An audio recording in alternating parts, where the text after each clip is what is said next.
영국의 엘리자베스 여왕이 아주 글을 잘 쓰는 캐나다의 작가 한 사람을 좀 만나고 싶어서 초청을 했습니다. 그런데 며칠이 되지 않아서 갑자기 연락이 왔어요. 이 작가가 왕궁에 도착했다, 이런 연락을 받습니다. 영국 여왕이 정말 깜짝 놀랐습니다. 아내가 초청장을 보낸 지가 얼마 안 됐는데 갑자기 느닷없이 이 작가가 왕실을 찾아온 것입니다. 그래서 이 엘리자베스가 이 작가를 만나면서, 와, 당신한테 내가 초청장을 보내긴 했지만 이렇게 빨리 올 줄은 몰랐습니다, 이렇게 이야기를 했습니다. 그러니까 이 작가가, 아니, 여왕 폐하께서 저에게 초청장을 보내시지 않았습니까? 이렇게 되묻습니다. 근데 여왕이 이렇게 대답을 합니다. 예, 제가 그렇게 했지요. 그런데 초청장을 보냈는데 저에게 가겠다라는 응답도 하지 않고 이렇게 벌써 왔으니까 제가 깜짝 놀랐습니다, 이렇게 이야기를 합니다. 그러자 이 작가가 굉장히 유명한 말을 합니다. 저는 여왕 폐하의 초청장을 받았을 때 답장을 보내느냐 마느냐, 이 초청장에 내가 응답하느냐 가지 않겠다라고 응답하느냐, 이것을 고민할 필요가 없었습니다. 여왕 폐하의 명령에는 당연히 복종해야 될 것으로 알고 저는 이렇게 찾아왔습니다. 한달음에 찾아왔습니다, 이렇게 대답을 했다고 합니다. 오늘 좀 나눌 수 있는 설교의 내용은 조금은 부담스러운 주제라고 생각할 수 있습니다. 왜냐하면 복종한다라는 것이 현대사회는 좀 걸맞지 않은 단어처럼 느껴지기 때문입니다. 이 복종이라는 단어, 이 단어는요, 현대인들에게 많이 외면당하는 그러한 단어 중에 하나입니다. 과거의 봉건 시대라든지 아니면 왕정 시대에는 상하가 분명했기 때문에 당연히 복종해야 되죠. 예전에 제가 군대 생활을 할 때에도 이제 명령하면 우리는 해야 될 것이 반드시 복종입니다. 무조건 복종입니다. 근데 지금 군대는 그렇지 않습니다. 들어보고 내 마음에 들지 않고 이치에 맞지 않으면 복종하기보다는 따지는 시대가 되지 않았습니까? 그런데 과거에는 이 말이 안 되는 이야기라도 무조건 하게 됐죠. 그래서 옛날에 이 좋지 않은 말이지만 까라면 까라 뭐 이런 말을 하고 있지 않습니까? 뭐 그렇게 할 정도로 무조건 하는 시대가 되었었는데 지금은 그렇지 못한 시대입니다. 누군가에게 복종을 한다, 이런 말은 어떤 것을 의미하냐면 누군가가 나를 지배하고 있다는 것을 전제하는 그런 표현이거든요. 그러니까 자유민주주의 시대를 살아가고 있는 현대인들이 좋아하지 않는 것은 당연한 일일지 모릅니다. 과거에는 대통령이 명령 하나 내리면 온 국민이 대통령이 이것을 명령했으니까 우리는 지켜야지 라고 하는 시대였지만, 지금은 대통령이 명령을 내리면 콧방구를 낍니다. 아니, 네가 뭔데 나한테 명령을 내려? 마음에 안 들면 이제 길거리로 나가서 외치고 이렇게 하는 시대가 되지 않았습니까?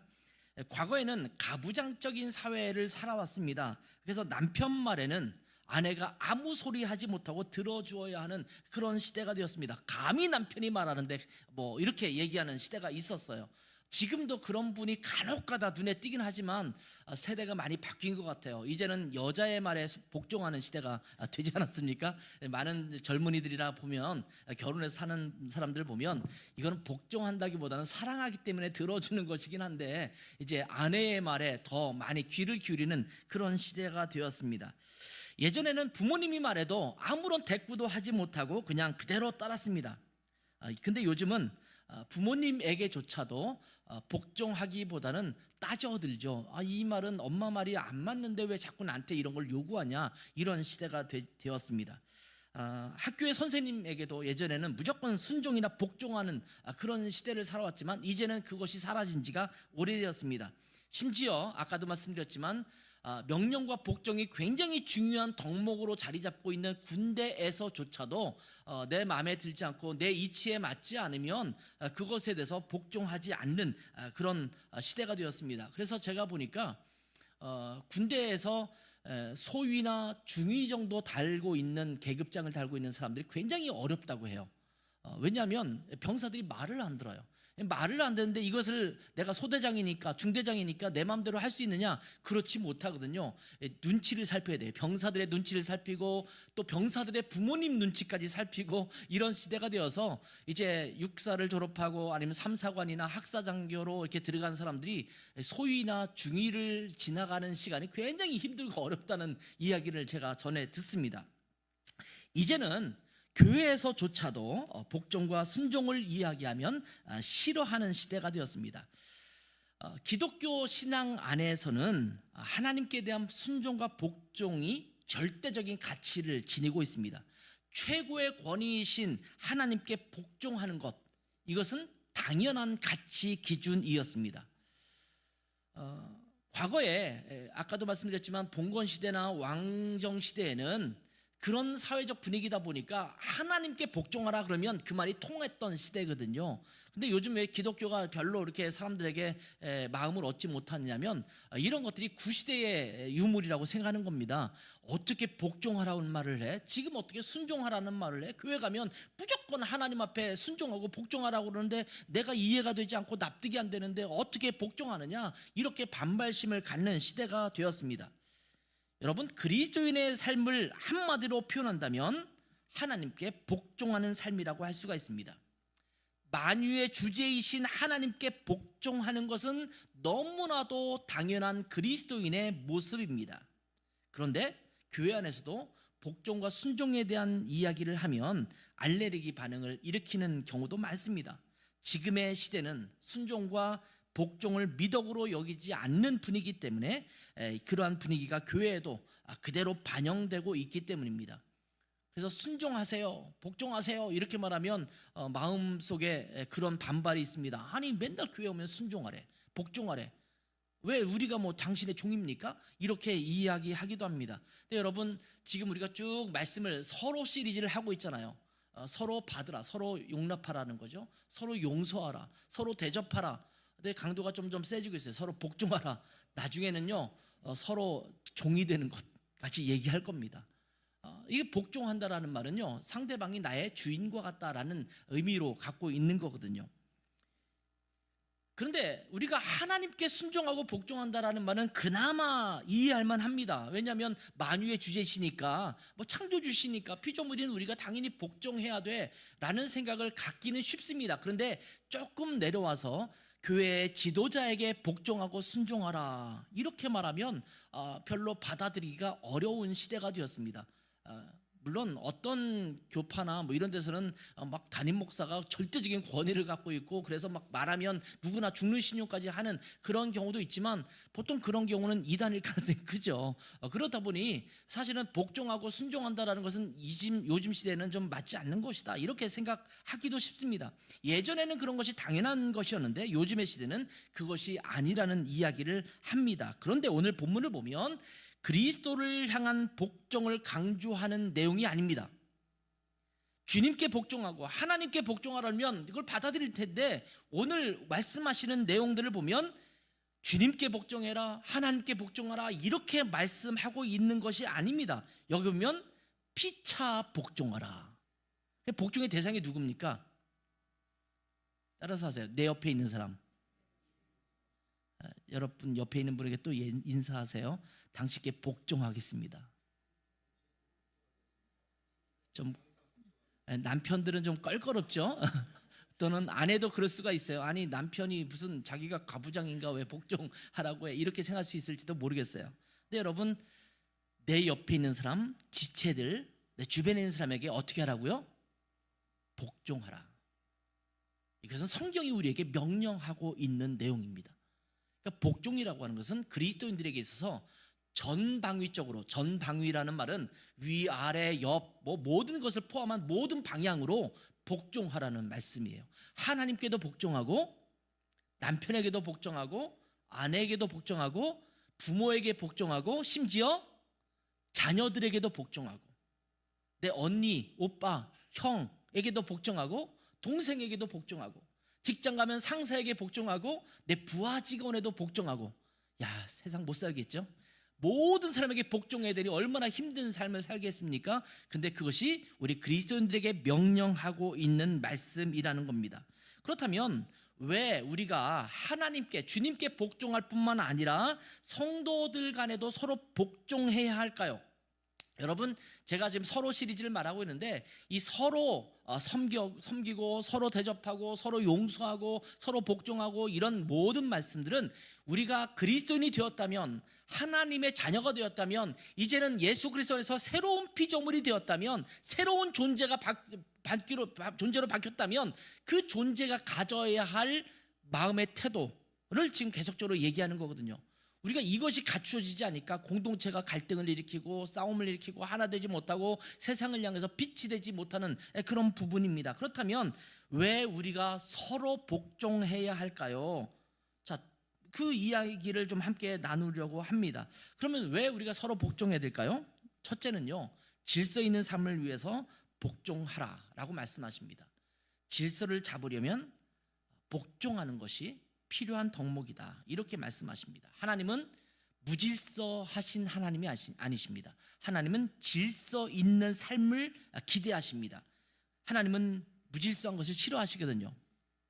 여러분, 하나님이 무질서했다면 아마 우리는 계절도 예견하지 못할 겁니다.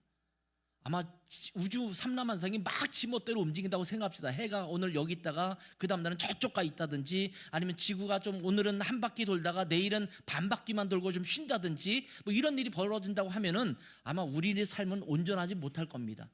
여러분, 저희가 아침에 오면 우리 사모님들하고 목사님들, 뭐 우리 집사님들 이런 분들이 여기 막 청소하거든요. 청소하고 의자도 정리하고 하는데 하는 이유가 뭡니까? 질서를 잡는 거예요. 막 뒤죽박죽돼 있고 삐딱빼딱한 것들을 바로 잡고 반듯하게 만들어 놓는 거를 하거든요. 그렇게 하지 않아도 뭐 앉는데 문제가 없죠. 여러분이 앉으면 또 지저분해질 텐데, 그럼에도 불구하고 질서를 항상 잡는 거잖아요. 하나님은 그러한 질서 있는 것을 좋아하신다라는 말씀이죠. 근데 오늘 읽은 본문에 나오는 복종이라는 단어를 좀 살펴볼 필요가 있어요. 헬라어에서 이 단어는 히포타소메이노이, 이런 말이 쓰여지거든요. 히포타소메노이라는 단어가 쓰여지는데, 이 단어는요, 두 가지의 단어가 결합된 말입니다. 보통 영어에서도 그런 단어도 있잖아요. understand, under, 밑에서, stand, 서다. 뭐 상대방을 이해하려면 상대방의 아래 서서 바라봐야 된다, 뭐 이런 표현을 쓰는 것처럼 이 단어도 두 가지의 단어입니다. 하나는 무엇 아래서 언더라는 단어가 포함되는가 하면, 하나는 줄을 맞추다, 배열하다라는 의미가 결합해서 복종이라는 단어가 사용됩니다. 누구 아래서 줄을 맞추고 배열을 하는 것입니다. 지난 주간에 국군의 날이 있었죠. 국군의 날 보니까 질서정연하게 분열하는 걸 보니까 너무 멋지더라고요. 지금은 고등학교 때 교련이라는 과목이 없지만, 제가 고등학교 될 때는 교련이라는 과목이 있지 않습니까? 여학생들은 어떤지 모르겠어요. 남학생들은 분열을 해요. 분열이라는 게 뭐냐면 각 반별로 한 중대가 돼서 딱 맞춰가지고 줄 맞춰서 이렇게 가는 거예요. 쭉 돌아서 오고, 뭐 경례 하면 또 좌제 딱 고개 돌려서 경례 또 하고, 이러면서 줄 맞춰서 열과 오를 갖춰서 착착착착 가는 거를 고등학교 때도 했었거든요. 그리고 대학 가서 그 당시 학도국단 뭐 이래서 또 훈련 받고 이랬던 기억이 납니다. 정말 힘들었어요. 지겨웠어요. 매일 그 분열 연습 때문에 수업 딱 끝나면 오후에는 나가서 운동장에서 그 줄 맞히는 거 연습하면서 이렇게 돌았거든요. 총 딱 메고. 요즘 우리나라도 고등학생 때 총 메고 다녔던 그런 시절이 있었잖아요. 그런 것들을 하는데 너무나 힘든 거예요. 근데 이 열과 오를 맞춰서 정렬하는 것, 이것을 요구한단 말이에요. 제가 군대에서는 수송부였는데, 운전병이었는데, 운전병으로 하면서 가장 많이 했던 것 중에 하나가 뭐냐면 열과 오를 맞추는 거예요. 차가 칸보이라고 하는데 앞차가 쭉 줄지어서 가면 앞차와 뒷차의 간격을 쫙 맞추는 거예요. 사이드카, 오토바이 타면 쫙 줄 맞춰서 가지 않습니까? 그런 것처럼 그냥 운전병인데도 그 줄을 맞춰야 돼요.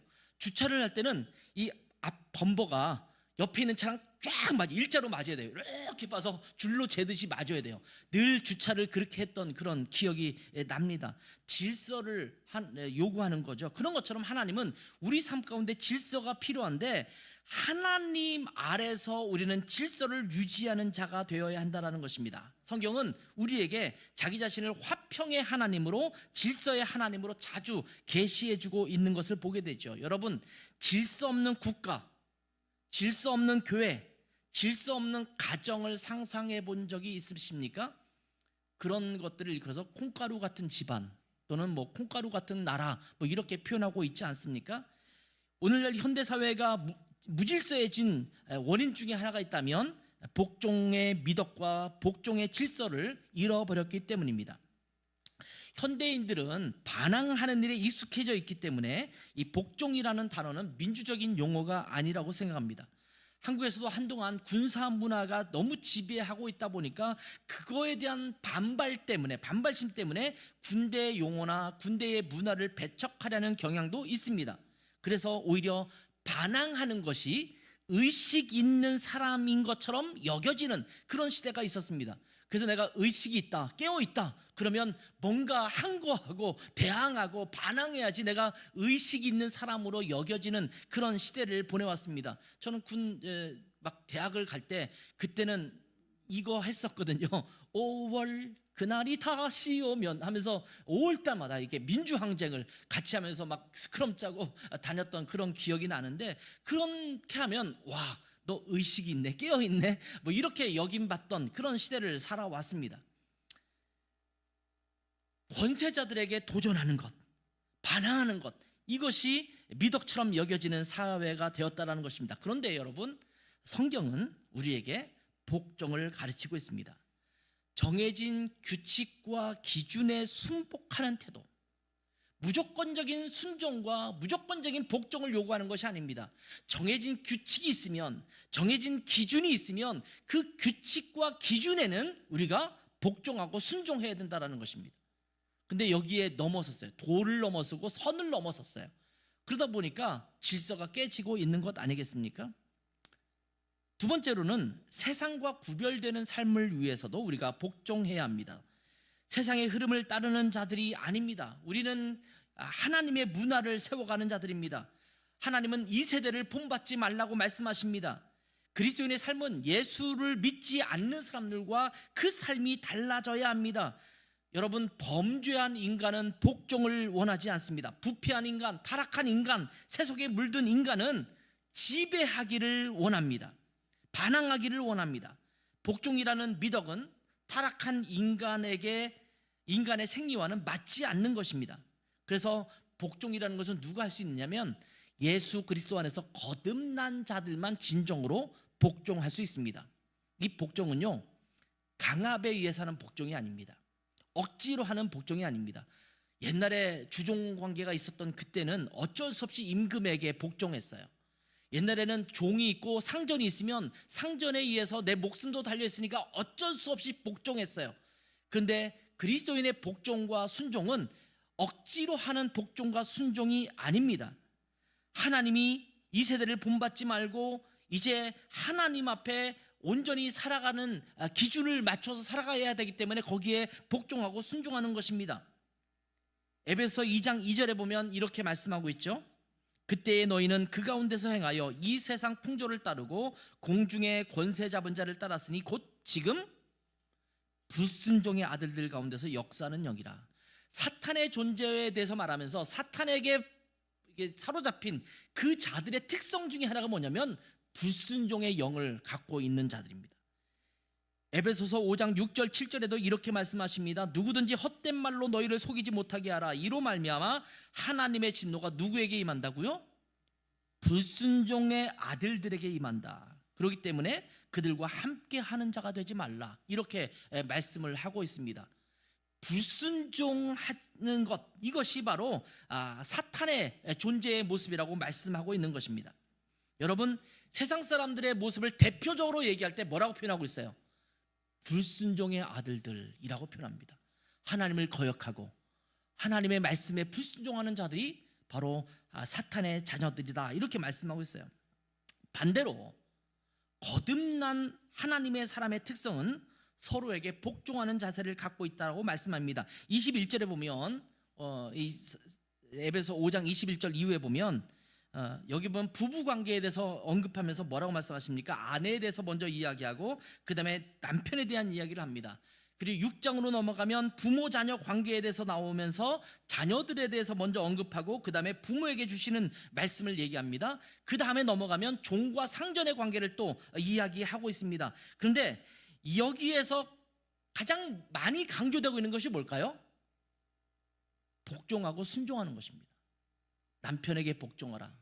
우리 여편들은 굉장히 기분 나빠할 말이긴 합니다만 남편들에게 복종하라, 상전에게 복종해라, 부모에게 순종해라, 반복적으로 지금 이야기하고 있지 않습니까? 어쩌면 이 시대의 현대인들에게는 굉장히 어울리지 않은 그런 내용일 수 있다는 생각이 들어요. 어떻게 복종을 얘기하냐, 지금 이 시대에 이렇게 말할 수 있는 내용입니다. 여러분, 복종의 반대말은 무엇일까요? 불순종이 아니라 지배와 권위입니다. 복종의 반대말은 물론 불순종 또는 그것도 반대말일 수 있어요. 그러나 어떤 의미로 볼 때는 그건 지배하는 것입니다. 근데 남편이 아내를, 부모가 그 자녀를, 상전이 그 종을 지배하라라는 말씀은 어디에도 등장하지 않습니다. 심지어 왕에게도 마찬가지예요. 하나님은 왕에게 너는 백성들을 지배하라 이렇게 말씀하지 않습니다. 백성을 섬기라고 말합니다. 아내를 사랑하라고 말합니다. 자녀를 노엽게 하지 말라고 말합니다. 그 종들을 힘들게 하지 말라고 말합니다. 지배하지 않는 거예요. 지배하지 않는데 또 우리는 뭐 어떻게 돼요? 그 사람에게 복종하라고 말씀하고 있는 겁니다. 하나님은 지배하라는 말을 별로 바람직하게 않게 생각했습니다. 왜냐하면 모든 타락한 인간은 뭘 원하냐면 지배하기를 원하기 때문입니다. 세상이 왜 자꾸 어그러질까요? 자꾸 왜 갈등이 생길까요? 지배하려고 하기 때문이에요. 남편과 아내의 관계 속에서 갈등이 생기는 이유를 여러분 아십니까? 내 말을 상대방이 안 듣거든요. 내 말에 귀 기울여주지 않아요. 내 말에 귀 기울여 듣고 내 말에 듣는다라는 말은 무슨 말이에요? 내 말에 상대방이 지배당해야 된다는 것을 전제하고 있는 거거든요. 근데 내 말을 했는데 안 들어, 지배를 안 받아. 그러니까 화가 나는 거예요. 상대방은 복종하지 않잖아요. 여러분, 지배하려고 하지 말고 복종하는 여러분 되시기 바랍니다. 아내가 오늘은 이런 옷을 입으세요. 그러면 어떻게 돼요? 예, 알겠습니다. 입으시면 돼요. 싸울 거 없어요. 그렇잖아요. 오늘 이거 먹읍시다. 그러면 예, 알겠습니다 하고 먹으면 돼요. 근데 쉽지가 않잖아요. 우리가 죄 많은 인간이고 연약한 인간이기 때문에 저도 그렇거든요. 여보, 오늘 이거 먹읍시다. 왜 그걸 또 먹어? 이렇게 얘기하거든요. 근데 서로 복종하고 서로 챙겨주는 거예요. 자, 그렇다면 우리가 무엇 때문에 복종해야 될까요? 복종의 동기입니다. 왜 복종해야 되는가? 여러분, 서로 복종해야 되는 이유가 무엇일까요? 오늘 본문을 보면 그 이유를 말하고 있어요. 자, 다시 한번 오늘 본문을 읽어볼게요. 시작. 그리스도를 경외함으로 피차 복종하라. And be subject to one another 라고 돼 있어요. 자, 다른 사람을 섬겨야 돼요. 근데 왜 그러면 in the fear of Christ, 그리스도를 존경하고 높이기 때문에 다른 사람을 복종해, 다른 사람에게 복종하라 이렇게 말씀하고 있어요. 자, 이 그리스도를 경외하는 이유 때문에 우리가 다른 사람을 복종해야 된다라는 거예요. 그렇다면 그리스도를 경외한다는 말이 무슨 말일까요? 자, 이 그리스도를 경외한다라는 말은요, 복종이 주님의 명령이기 때문에, 내가 경외하는 주님께서 말씀하신 거기 때문에 내가 복종한다라는 의미를 가지고 있습니다. 그리스도인은 그리스도의 주권 아래 살아가고 있는 자입니다. 그렇다면 피차 복종하라 라고 주님께서 명령하셨으면 우리가 어떻게 해야 됩니까? 복종해야죠. 주님께서 그렇게 명령하셨으니까. 이거는 이렇게 말씀하는 내용이 아닙니다. 너희들 가능하면 서로 복종하며 살아. 웬만하면 복종하는 게 어떨까? 이렇게 말씀하시지 않습니다. 너희가 피차 복종하라 라고 명령하십니다. 우리가 그리스도의 종이고 또 하나님의 자녀이고 그리스도의 제자라면 서로 복종해야 합니다. 군대에서 부사관으로 재직하는 어떤 군인이 있었습니다. 부사관은 하사부터 시작해서 중사, 상사 이런 계급을 갖고 있는 사람이죠. 이 부사관으로 재직하는 사람인데, 이 사람의 문제는 담배를 못 끊는 거였어요. 계속 꼴초가 돼가지고 담배 계속 피는 거예요. 근데 이 군의관이 있잖아요. 군대에서 이제 의사가 되는 군의관이 있는데, 군의관 진찰 받는데 당신의 폐가 좀 문제가 될 것 같으니까 좀 이것을 좀 담배를 끊어라 이렇게 얘기합니다. 그런데 그렇게 얘기했음에도 불구하고 끊기 힘든 것 중에 하나가 담배잖아요. 담배를 못 끊는 거예요. 근데 몇 달이 지났어요. 그리고 나서 다시 군의관에게 이 부사관이 찾아와서 진찰을 받는데 담배를 아직도 못 끊은 거예요. 그래서 이 군의관이 이 사람에게 이야기합니다. 저기 제 옆에 있는 계급장이 보입니까? 예, 보입니다. 제가 계급이 뭐죠? 예, 대위시네요. 그러면 제가 당신보다 지금 계급이 높습니까? 낮습니까? 했더니 당연히 높죠. 제 상관이시죠. 그렇게 이야기를 했대요. 그래서 이 군의관이 이렇게 이야기했답니다. 당신에게 의사로서 담배를 끊으시오 이렇게 얘기하는 것은 이제 안 하겠습니다. 근데 내가 상관으로서 당신에게 명령합니다. 담배를 끊으십시오. 그랬더니 이 부사관이 깜짝 놀라서 명령이라고 하니까 그 명령은 제가 그럼 지켜야겠네요. 이러면서 끊었다라는 이야기가 있습니다. 서로 복종하라는 것, 이것은 그저 그러면 좋겠다라고 말씀하시는 권면의 말씀이 아니라 주님의 명령입니다.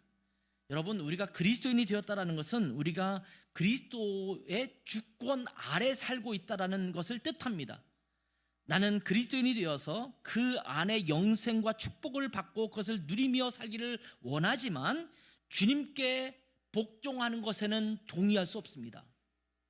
이런 말은 말이 될 수 없습니다. 근데 굉장히 많은 성숙하지 못한 그리스도인이 이런 말을 하고 있는 거예요. 주님 안에서 풍족한 삶을 누리는 것, 그 축복을 누리는 것 너무나 감사하고 나는 그렇게 살기를 원합니다. 그러나 주님께 무조건 복종하라는 것, 이거는 저는 좀 마음에 안 듭니다. 이렇게 말하는 그리스도인들이 참 많습니다. 조금 더 나아가면 그래, 그리스도께 복종하는 것, 순종하는 것은 그리스도인이라면 당연히 해야 될 일이기 때문에 내가 주님께는 복종할 거야. 그렇지만 다른 사람들에게 복종하며 살라고 하는 것은 동의할 수 없어. 이렇게 말하는 분들도 있을 수 있습니다. 그러나 여러분, 서로 복종하라라고 하는 말씀은 우리가 지켜도 되고 지키지도 않아야 될 선택의 문제가 아니라 하나님께서 우리에게 주신 명령입니다. 명령이라면 반드시 지켜야죠. 두 번째로는 우리가 다른 지체들에게 복종한다라는 것은 주님께 복종하는 또 다른 표현이기 때문입니다. 여러분, 성경 말씀을 보시면 그런 말씀이 있죠. 예를 들면 마태복음 25장 40절 말씀 보면 여기에 있는 내 형제 중에 지극히 작은 자 하나에게 한 것이 누구에게 한 것이다? 예수님께 하신 것이다. 이렇게 말씀하고 있습니다. 다른 사람에게 한 것이 누구에게 한 것이라고요? 주님께 한 것이에요. 다른 사람에게 대접하는 것이, 지난주에 말씀드렸지만 대접하는 것이 누구를 대접하는 거라고요? 주님을 대접하는 거예요. 여러분, 이 손이 귀해서 이 손을 막 매니큐어도 칠해주고 예쁘게 만들고 막 이게 이렇게 화장품도 잘 발라서 맨들맨들하게 만들고 이렇게 손을 치장했다고 합시다. 그럼 이 손을 치장하는 것은 누구를 치장하는 것과 같아요? 우리 몸을 치장하는 거예요. 이 몸이 치장되면 누가 영광을 받는 거예요? 머리 대신 그리스도가 영광을 받으시는 거예요. 다른 지체를 대접하는 것은 주님의 몸을 대접하는 것이기 때문에 주님을 대접하는 거예요. 다른 사람에게 복종하는 것은 주님께 복종하는 겁니다. 왜냐하면 우리는 연결된 그리스도의 몸이기 때문입니다. 예를 들면 지금 내가 좀 배가 고프고 뭔가 먹고 싶어요. 막 쪼르륵 소리가 나요. 그러면 어떤 명령이 내려올까요? 내가 지금 배가 고프니 좀 어떻게든 주방에 가서 뭔가 음식을 만들어서 내 입에 좀 넣어달라. 이런 그 체계가 서로 있지 않겠습니까? 근데 발이 복종을 안 해요. 야, 나 오늘 피곤해. 그냥 쉬고 싶어. 손은 안 움직여요. 이게 냄비에 좀 물도 올리고 해야 되는데 손이 나는 싫어. 난 안 할 거야. 이렇게 말하면 이 몸이 어떻게 되겠어요? 망가지겠죠. 그리스도의 몸인 우리 지체로서 다른 사람을 대접하고 다른 사람에게 복종하는 것은 바로 곧 하나님께 복종한다라는 것을 이야기하고 있는 것입니다. 옆에 있는 지체들, 어렵고 고난받는 주변의 사람들, 주변에 헐벗고 가난하고 병든 자들에게 한 것이 바로 그리스도께 한 것이라고 말씀하고 있습니다. 물론 이 본문에서 여러분 우리가 좀 조심해서 봐야 될 게 있어요. 이 부분을 얘기할 때 무조건 많은 가난하고 어려운 사람을 다 도와라 이렇게 이야기하기도 하는데, 여러분 이런 말씀을 하실 때마다 성경에 굉장히 자주 등장하는 전제 조건이 있어요. 그게 뭐냐면 내 형제라는 표현이에요. 형제. 여러분 옛날 구약시대의 이스라엘 백성들도 이스라엘 백성들이 아닌 이방인들과 이스라엘 백성들을 대하는 것은 굉장히 차이를 두고 있는 것을 보게 되죠. 그러니까 그리스도의 몸으로 연결된 우리 지체들에게 우리가 어떻게 돼요? 복종해야 돼요. 순종해야 돼요. 제가 예전에 상하이 코스타에 강사로 가서 섬긴 적이 있습니다. 이 코스타를 다 마치고 이 강사님들이 이제 일정을 마친 다음에 같이 잠깐 상하이 시내로 나가서 구경을 했어요. 시내에 그 강 같은 게 있고 거기 보면 이렇게 뾰족 탑 같은 것도 있고 이제 거기를 가는데 그때가 마침 그 추석인가요? 그때 어간이었어요. 와, 인해전술이라는 말을 그때 제가 실감을 했습니다. 움직일 수가 없어요. 그냥 떠밀려 가는 거예요. 그 강가로 가는데 이쪽 찾길이 전부 사람들이에요. 그냥 막 밀려가요. 밀려가서 그 강가로 가는데 되돌아갈 수가 없어요. 왜냐하면 이게 막 몰려오기 때문에 되돌아가서는 큰일 나게 해서요. 거기서 자칫 잘못하면 압사당하는 일까지 벌어지겠더라고요. 이쪽으로는 가는 대열, 이쪽으로는 오는 대열이 쫙 미쳐 있는데 그 당시에 그 뉴욕 주립대학의 총장님이 강사로 한 분이 오셨어요. 근데 그분이 우리보다 한 이렇게 머리 하나 정도는 컸어요. 그러니까 그 많은 사람 중에서도 머리 하나가 크니까 그분만 따라서 가면 이제 우리가 잊지 않겠다 그래서 같이 다녔던 그런 기억이 나요.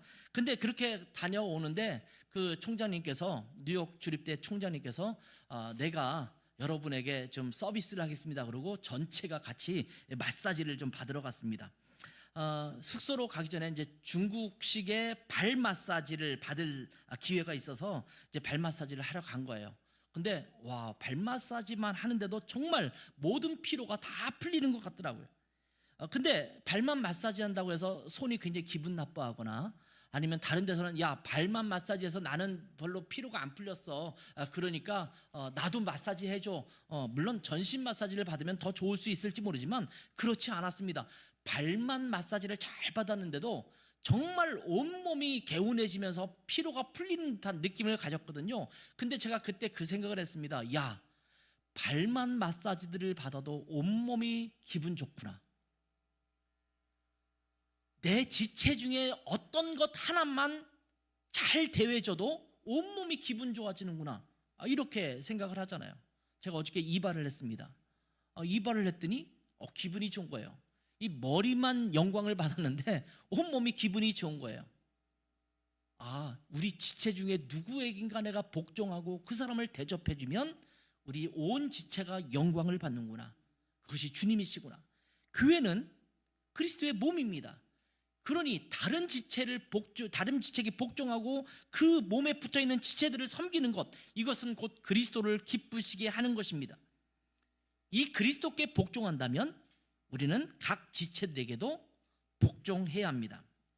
그래서 에베소 5장과 6장에 보면 아내를 섬기든 남편을 섬기든 부모를 섬기든 상관을 섬기든 모두 어떻게 하라고 말하냐면 주께 하듯 하라. 사람에게 하듯 하지 말고 주님께 하도록 하라. 이렇게 말씀을 하고 있는 겁니다. 제가 유럽에서 유럽 코스타 이제 대표로 섬기면서 이제 하루 전에 가거든요. 그러면 우리가 1,000명 정도씩 모여요. 그러니까 엄청난 인원이 막 학생들이 다 유럽 전역에서 모이거든요. 그럼 자원봉사자를 모아놓고 그 전날 함께 기도회도 하고 말씀도 나누고 제가 오리엔테이션도 하는데 제가 그 다음날 아침이 되면 이렇게 자봉들에게 자원봉사들에게 얘기합니다. 우리 자봉 여러분들 이제 주님 맞을 준비합시다. 이렇게 말하거든요.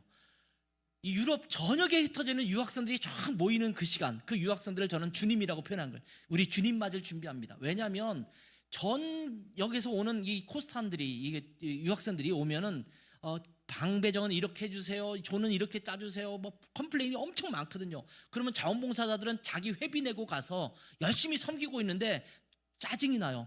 나도 똑같이 와서 돈 내고 회비 내서 이렇게 섬기는데 당신들도 와서 그 똑같이 회비 내서 참석한 사람인데 우리한테 마치 그 명령 내리듯이 이렇게 해주세요, 왜 이렇게 안 해줍니까? 이렇게 얘기하면 자원봉사들 괜히 기분 나쁜 거예요. 그러니까 다툼이 일어나기도 하거든요.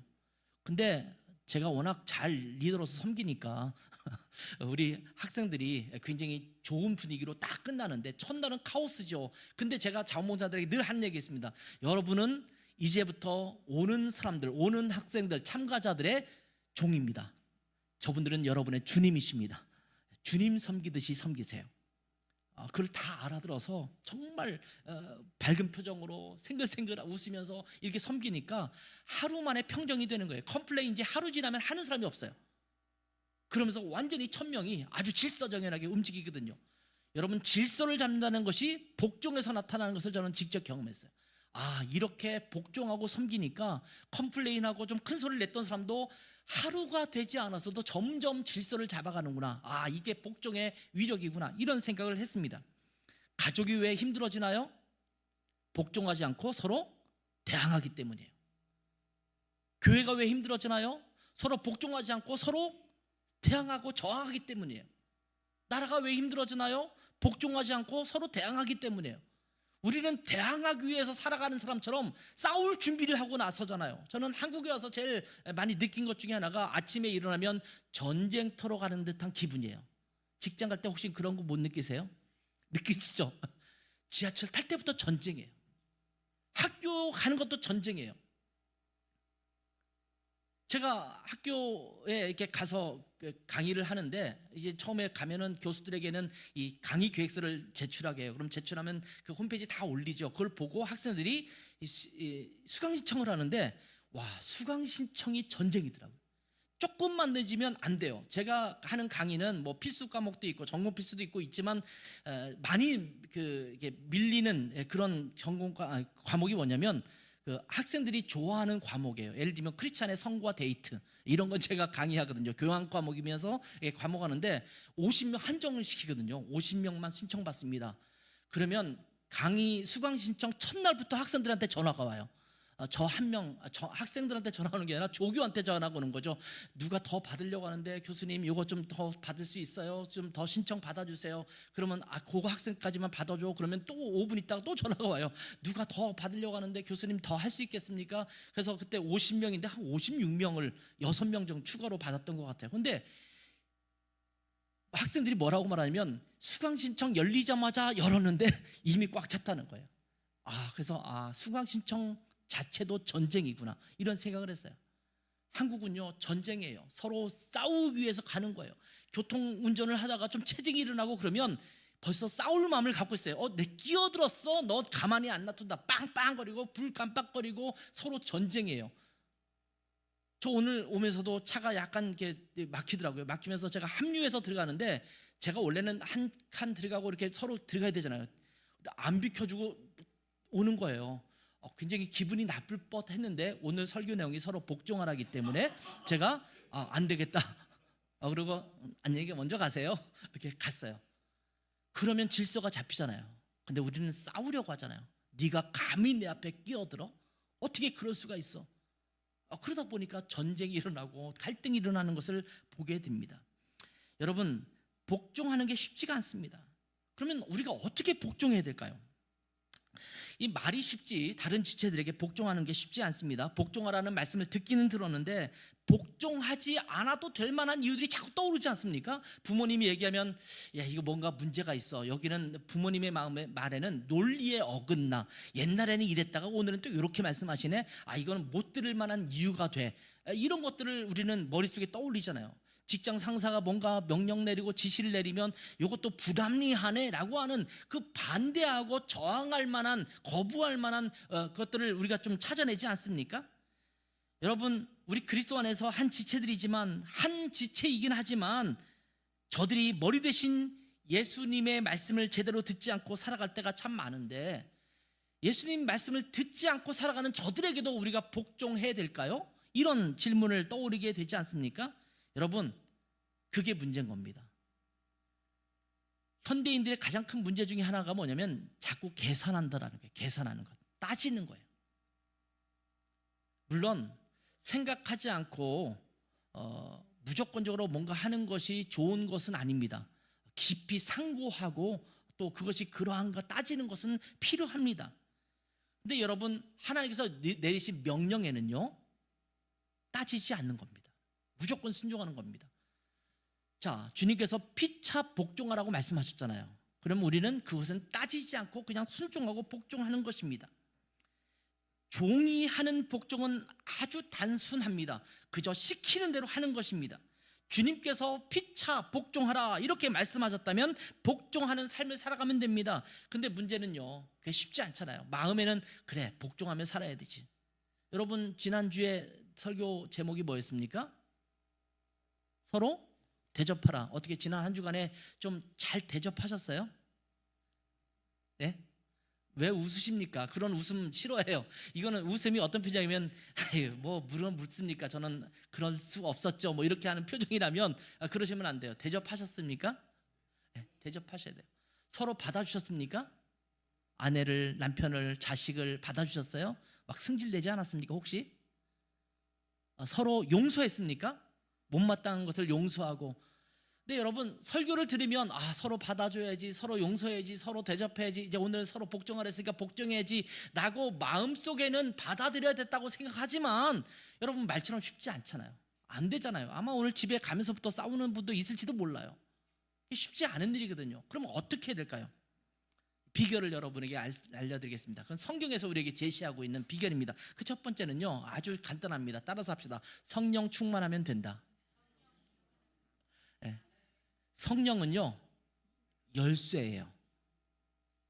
하나님의 말씀대로 살아가는 비밀번호예요. 그 비결을 여는 비밀번호예요. 내 의지와 내 노력으로 하는 것 한계가 있습니다. 그 비밀번호를 입력해야지 열리는 거거든요. 그게 성령님이에요. 우리가 그리스도인으로서 살아가는 것, 여러분, 그리스도인은요, 내가 애쓰고 노력함으로 살아가는 게 아니에요. 그리스도인의 삶이 하나님께서 거저주신 은혜이기 때문에 애쓰고 노력해서 그리스도의 삶을 이루어가는 게 아니에요. 근데 어떻게 하면 됩니까? 그 비결은 뭐라고요? 성령이에요. 성령 충만하면 되는 거예요. 여러분, 그 에베소 5장 18절에 보면 술 취하지 말라, 이는 방탕한 것이니 오직 성령으로 충만함을 받으라 이렇게 말씀을 하시면서 그 뒤에 보면 계속되는 말씀에 성령 충만하면 어떤 결과가 일어나는가 이렇게 말할 때 시와 찬송과 신령한 노래들로 서로 화답한다 이렇게 말했죠. 성령 충만하면 하나님을 향해서 찬양하면서 서로 화답해요. 두 번째는 범사에 우리 주 예수 그리스도의 이름으로 항상 하나님 앞에 감사하게 돼요. 성령 충만하면 불평불만이 아니라 감사하게 됩니다. 세 번째는 오늘 본문이에요. 성령 충만하면 어떻게 한다고요? 그리스도를 경외함으로 피차 복종한다. 자, 보세요. 피차 복종하는 게 어렵잖아요. 어려운데 그렇게 복종하기 위한 것들이 나타나려면 앞부분에 뭐라고 말했어요? 성령 충만해라. 성령의 충만함을 받으면 그리스도를 경외함으로 피차 복종하게 된다라고 말씀하고 있는 것입니다. R.A. 토레이 목사님이 이렇게 말씀하셨어요. 나는 성령 충만하지 않을 때 말을 삼간다. 내 말이 너무나 이기적이고 인간적일 수 있기 때문이다. 내가 성령 충만하지 않다고 느낄 때 나는 인생의 중요한 결정들을 보류한다. 여러분, 로드십을 갖고 있는 사람들, 예수님을 주인으로 모신 사람들이 해야 될 일이에요. 내 안에 성령이 나를 주관하셔서 완전히 나를 이끌어가지 않을 때는 중요한 결정을 하면 안 돼요. 그럼 내 인간적인 욕심 때문에 결정하거든요. 성령 충만하면 우리 주님께서 우리와 함께 계십니다. 성령님을 의지하세요. 우리는 내 노력으로 내 애씀으로 살아가는 자들이 아니라 성령으로 살아가는 자들입니다. 성령이 나를 이끄시면 내가 못할 것도 성령께서 하시게 하시거든요. 여러분, 성령 충만하기를 바랍니다. 두 번째는요, 주님의 모본을 따라야 합니다. 주님께서 어떻게 복종하셨습니까? 이것을 바라보라는 거예요. 오늘 본문을 보면 부부, 부모, 자녀, 종과 상전, 인간관계에 대한 이야기를 하시기 위한 서론적인 부분이기도 합니다. 그 뒤에 보면 그런 얘기 쭉 나오잖아요. 그런데 부부관계를 언급하면서 에베소 5장 25절 26절에 이렇게 말하잖아요. 남편들아 아내 사랑하기를 그리스도께서 교회를 사랑하시고 그 교회를 위하여 자신을 주심같이 하라. 아내를 사랑하는데 누구의 모본을 지금 이야기하고 있습니까? 그리스도께서 너희를 위해 죽으심처럼 사랑하라는 거예요. 여러분, 남편에게 복종하는 것이 굉장히 굴욕적인 것처럼 여러분 느낄 수 있을지 모르지만 사실은 아내를 사랑하는 사랑이 더 희생적입니다. 왜 그래요? 네 아내를 위해서 그리스도께서 너희를 위해 죽으신 것처럼 하라는 거예요. 어떻게 사랑하라고요? 죽기까지 사랑하라는 거예요. 여러분, 남편들 아내에게 말씀했어요. 내가 죽기까지 당신을 사랑했습니다. 당신을 위해서 죽음도 불사합니다. 이게 아내를 향한 여러분의 고백이어야 합니다. 그런데 그리고 나서 뭐라고 말씀하세요? 그 다음에는 남편에게도 말씀하시잖아요. 남편에게도 주님께 복종하듯이 복종하라고 말씀하시죠. 빌립보서 2장 5절부터 8절에 있는 말씀을 보면 예수님의 복종에 대한 것을 극명하게 말씀해주고 있습니다. 너희 안에 이 마음을 품으라 곧 그리스도 예수의 마음이니 그는 근본 하나님의 본체시나 하나님과 동등됨을 취할 것으로 여기지 아니하시고 오히려 자기를 비워 종의 형체를 가지사 사람들과 같이 되셨고 사람의 모양으로 나타나사 자기를 낮추시고 죽기까지 복종하셨으니 십자가에 죽으심이라. 예수님께서는 죽기까지 복종했다라는 거예요. 정말 죽고 싶을 정도로 상대방에게 복종하고 싶지 않을 때 어떻게 하면 돼요? 죽으면 돼요. 그렇죠. 죽으면 돼요. 나는 십자가에 죽은 자예요. 내가 그리스도와 함께 십자가에 못 박힌 자예요. 내 탐심과 욕심은 그 정욕은 다 십자가에 못 박은 자들입니다. 그렇다면 나는 죽었잖아요. 그럼 복종하지 못할 게 뭐가 있겠어요? 자꾸 자존심이 쭉 치밀어 오르니까 복종하지 못하는 거거든요. 예수님께서도 왜 내가 그들을 위해서 죽어야 합니까? 그들을 사랑할 가치가 있습니까? 라고 물은다면 아마 예수님은 안 돌아가셨을 거예요. 생각해 보세요. 여러분이 주님께서 죽을 만한 가치를 갖고 있는 존재들입니까? 죄인인 여러분, 하나님을 늘 거역하고 거부하고 살아갔던 그 여러분들이라고 한다면 주님께서는 이 사람들을 위해서 내가 죽을 가치가 있겠습니까? 하나님인 내가, 이런 이야기를 할 수 있지 않을까요? 여러분, 옆에 있는 사람을 보면서 내가 이 사람에게 죽기까지 복종할 필요가 있습니까? 이 사람이 그런 가치가 있어요? 이렇게 말한다면 주님께서도 여러분을 위해서 돌아가시지 않았을 거예요. 근데 주님께서는 내가 너희를 위하여 죽기까지 복종한 것처럼 너희는 나를 본받는 자가 되라, 그리스도의 마음을 품으라, 이렇게 말씀하시잖아요. 그러면 옆에 있는 분에게 주님께서 그렇게 하셨듯이 당신을 위해서도 기꺼이 내가 죽기까지 복종하겠습니다, 이렇게 고백할 수 있을 줄 믿습니다. 그리고 마지막으로는요, 복종할 때 서로의 필요를 살펴서 섬겨야 한다는 것을 여러분 아셔야 합니다. 지난주에 제가 치킨 얘기 잠깐 했잖아요. 그렇죠? 치킨 기억 안 나십니까? 할머니 할아버지가 항원 이혼을 하면서 닭다리와 닭 날개를 서로 자기가 좋아하는 걸 줬는데 상대방은 그걸 안 좋아했다라는 얘기를 드렸잖아요.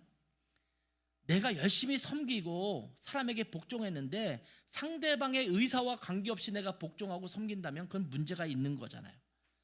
여러분, 내가 다른 사람을 섬길 때 머리로 섬기는 것이 섬겨서는 안 됩니다.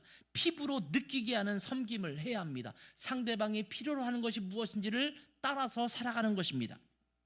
상대방의 유익을 생각하고 상대방의 필요를 깊이 생각할 때 구체적인 섬김이 나올 수 있는 것입니다. 여러분, 남편은 아내의 필요를 깊이 생각해야 합니다. 뭘 이런 걸 다 했어, 다음부터 이런 거 하지 마, 이 말을 고지고대로 들으시면 안 됩니다. 이 말은요, 여자들이 이렇게 말할 때는 좋아, 잘했어, 다음부터 계속 그렇게 해, 이 말의 다른 버전이에요. 여러분이 그거 잘 아셔야 돼요. 그러니까 너가 필요 없다고 했잖아, 이렇게 생각해서 계속 안 해주면 그 다음에는 아내는 당신에게 등을 돌리게 되는 거예요.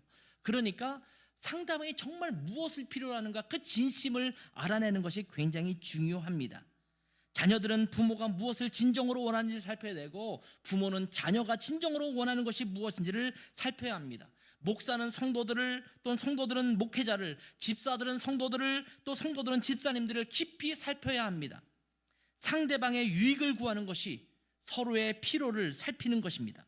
여러분, 고린도전서 13장 5절에 보면 사랑에 대해서 이렇게 얘기합니다. 무례히 행치 아니하며 자기의 유익을 구하지 아니하며 성내지 아니하며 악한 것을 생각하지 않는다, 이렇게 말씀하잖아요.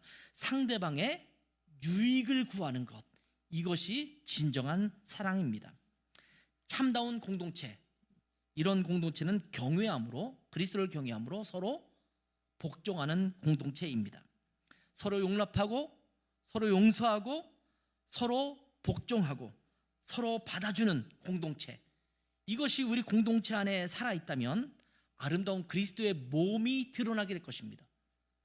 이런 것들이 안 되니까 우리는 그리스도의 몸이라고 하는데 그리스도의 모습을 못 보이는 거예요. 교회가 그리스도를 보여야 되거든요. 근데 그리스도를 못 보이는 거예요. 서로 복종하지도 않고 서로 대접하지도 않고 서로 용서하지도 않고 이러니 그리스도의 몸을 우리가 세상에 볼 수 없는 거잖아요. 이제 서로 복종하고 섬기는 여러분 되셨으면 좋겠습니다. 다시 한번 고백합시다. 앞에 있는 분, 옆에 있는 분, 뒤에 있는 분에게 다 말하세요. 낯설고 어려운 분이라도 아니면 너무나 가까워서 그러고 싶지 않은 사람에게도 여러분이 지금 말씀하세요. 내가 당신에게 복종하겠습니다. 한번 인사하세요. 예.